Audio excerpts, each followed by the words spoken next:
of do you have anything going on with the wrestling business, or are you divorced from that, so to speak? Dude, we never get divorced from the wrestling business, man. These guys say that to retire. You don't retire from the wrestling business. Terry Funk retired 17 times. With the assist that time. Giannis has got the opening field goal of the game for Milwaukee. Right here, I proudly display that on my wall next to my other title belts. Nice. So, but good promotion out of Florida. What the hell? I should cut long shoes. Is that the same promotion that Wes Briscoe worked for or works for? Yes. Oh my gosh, what the hell on shooters now? Touched by Curry.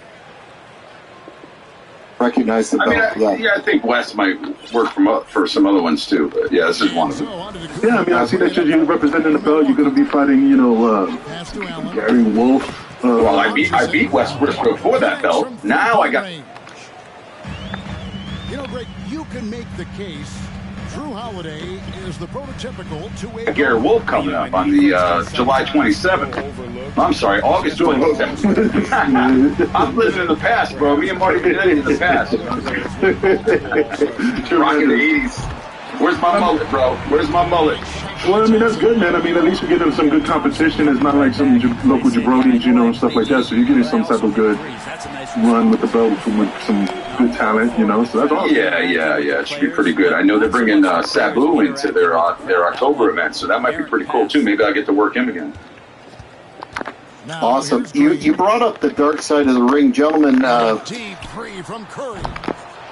Just wanted to get your thoughts on that episode with Marty before we get into, because it's kind of timely in terms of our topic tonight. But what were your thoughts on that particular episode? And that's unfortunate.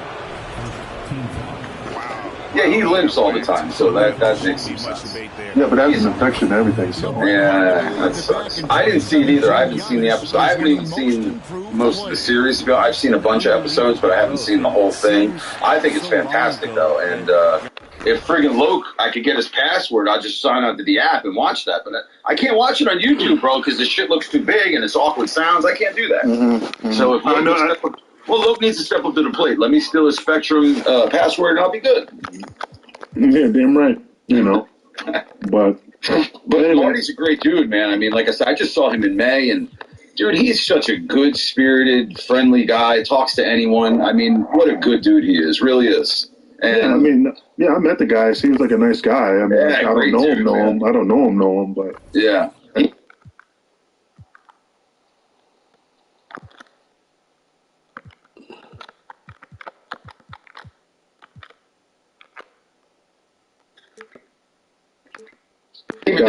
The Now went up to him. My boys, the Now, the tag team. They went and put their Now shirt on him. He wore it all day long. It was great. Yeah, well, it's certain. Those really work. What? Fucking fiber. I think they make time. Shit, this is insane. Shit is fucking crazy. What? Fucking fiber pills. Fleshy, fleshy. Idiot.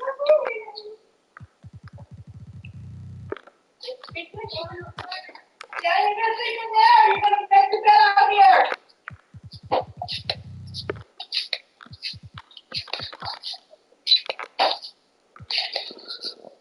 What? I do.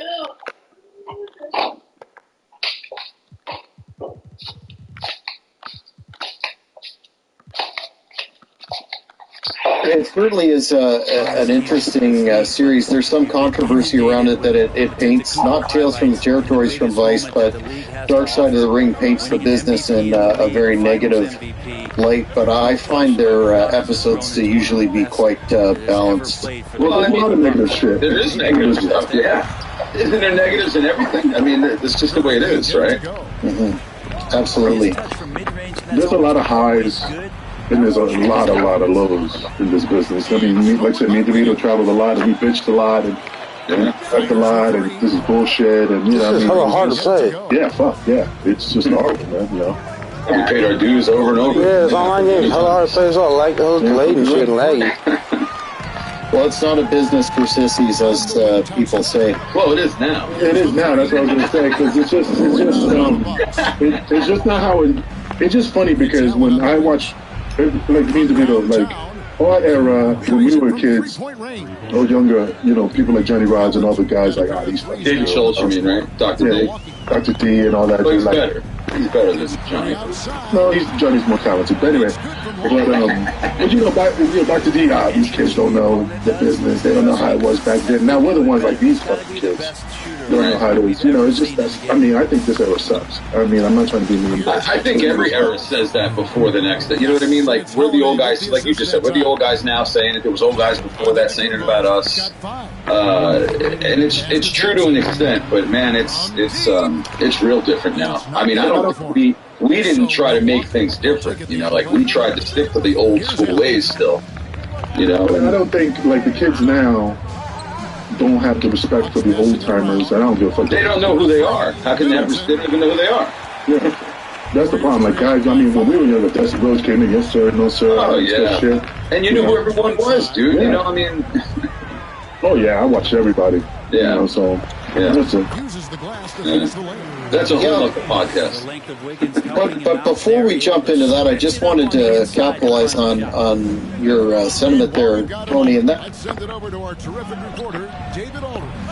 is a lot. There's always that intergenerational back and forth and repartee in terms of, you know, that conflict. But from what we've been told and looking at not so much WWE but in AEW, there's a lot of young wrestlers there that actively don't take advantage of the wisdom that they have in the locker room. There, you've got Mark Henry, you've got Jake Roberts, you've got Arn Anderson, Dean, on and on. The list goes on, and they don't.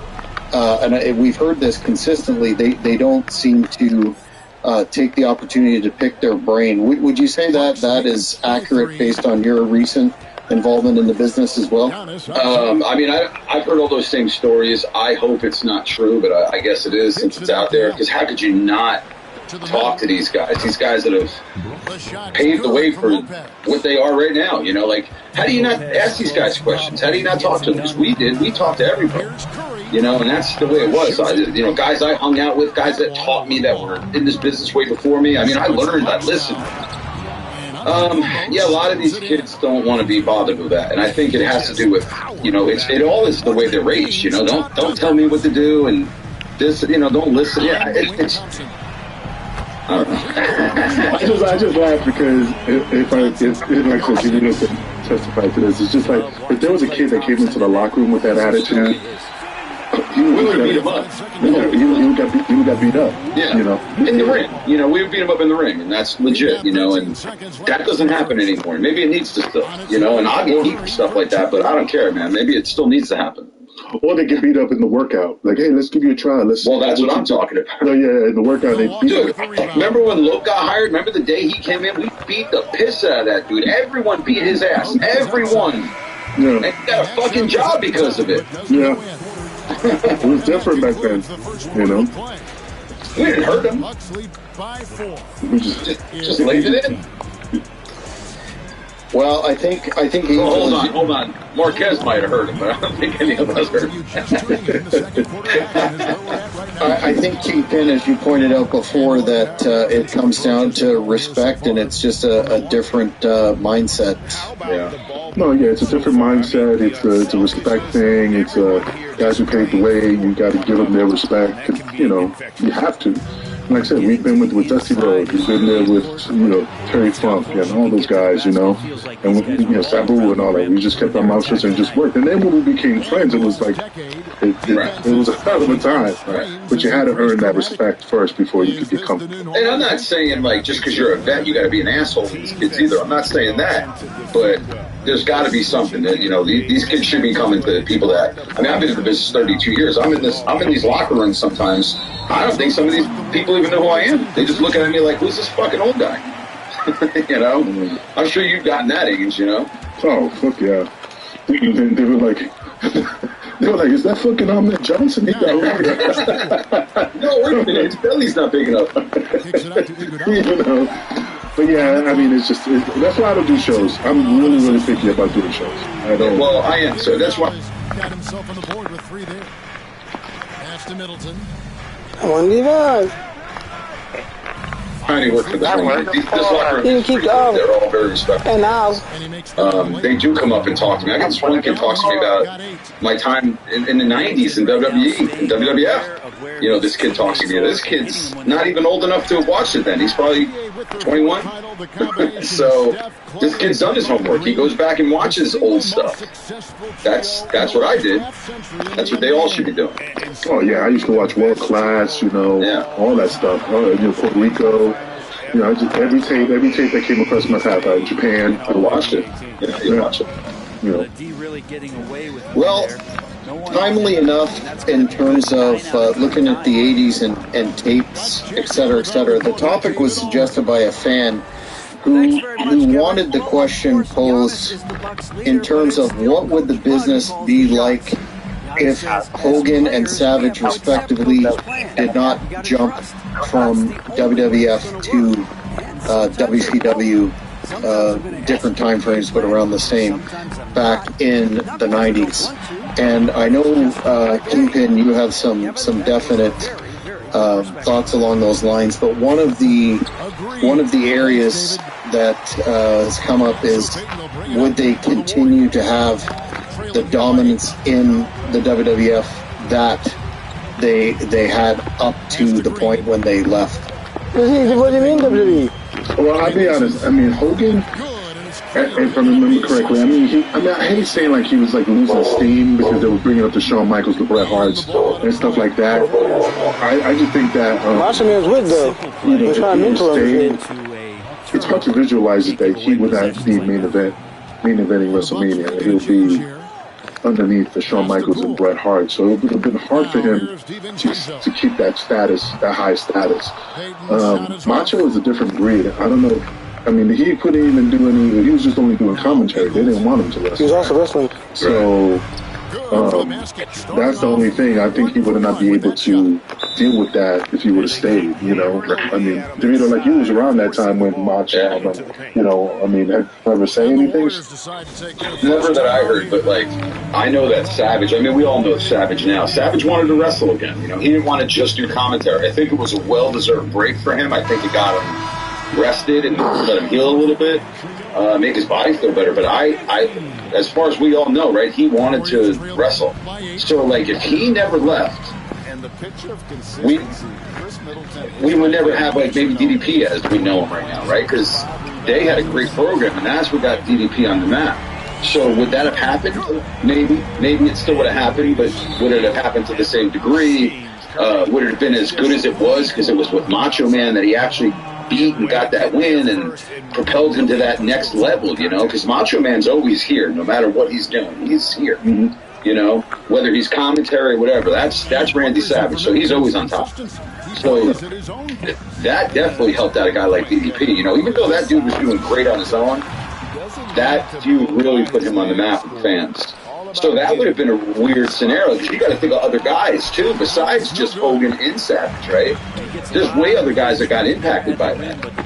Hogan had to leave, in my opinion. He had to leave. You know, like Angel said, yeah, maybe they put him at the main event, but the people were tired of him already. Even when he jumped to WCW, the fans didn't give a shit, really, because he was still the red and gold, and he was still doing stuff, and, you know, Jimmy Hart gave a little bit more flavor. That was good, but it really wasn't great in WCW. Ingles has got his second basket of the game. Giannis showing off some of that team first mentality by finding an open teammate. That point either, you know. Yeah, and I think what would have happened, I mean, I could visualize it happening, that eventually Hogan would have done like his own like Piper's Pit, you know. Hogan would do his own Piper's Pit, doing interviews. You know, Vince would have gave him something to do, but not. Yeah. I don't see that being good, though. Honestly, I don't. I know. But out of loyalty to Hogan, he would have just given him an opportunity to do like a you know, snake pit. So, you know, if Hogan never left, right, there'd still be an NWO, because that idea was even without Hogan. You know, so that would have been there, and I think it would have had a huge impact still, and I think it would have got over just as big as it did without Hogan there. So Well, originally it would have been Sting. That was the story. It would have been Sting, right? So who knows where that could have went with Sting, too. I mean, listen, it was great with Hogan. I mean, it was perfect. Turning heel, extended Hogan's career. I mean, it gave him a whole new level, a whole new chapter in the business for him. I mean, it was fantastic. Great time back then. So you touched on it earlier in terms of the marginalization, so to speak, of Savage. What do you think was propelling Vince to only see Savage, who was 41 at the time, or about 40, to be on strictly commentator duties when he had so much gas left in the tank, as he proved in WCW? I don't know what Vince really saw. I think Vince thought like he just couldn't take it anymore, right? I think he thought his body was worn out. Isn't that what the word going around was? Is that what he thought? Yeah, and I did think that, you know, like, it's just like baseball, man. They were like, oh, here's comes the new players, and here's the new guys, you know, you had your run, now let's give it to these guys. Like, except for Shawn Michaels and Bret Hart's, you know, so I just think that he just didn't see Macho in that same light anymore. He respected him, but not the same. Now go back 10, 20 years prior to that, you know, when you had guys that were his age, you know, what would you say he was, 41 at that point? Now, say there was a 41-year-old guy 20 years before that. That 41-year-old guy was fucking... The kick out to Antetokounmpo. The three for me only at Chili's serves up bottomless drinks, bottomless chips and salsa, and an entree with sides starting at just 10. Oh, no clue what you're talking about. Is the secret to the Bucks' deep offensive arsenal. Lots of variety and talents that they have. Their bodies, and then get the ball. Unless you can get out.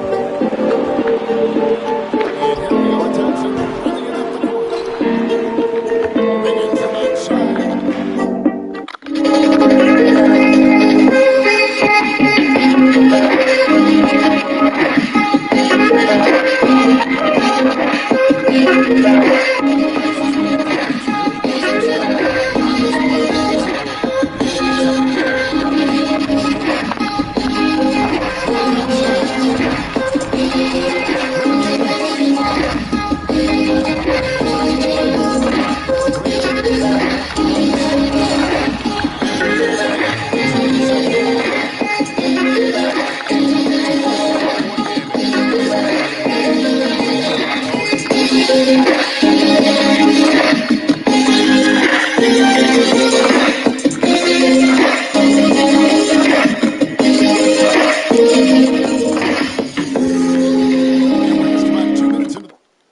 I can't play this one game. Hello.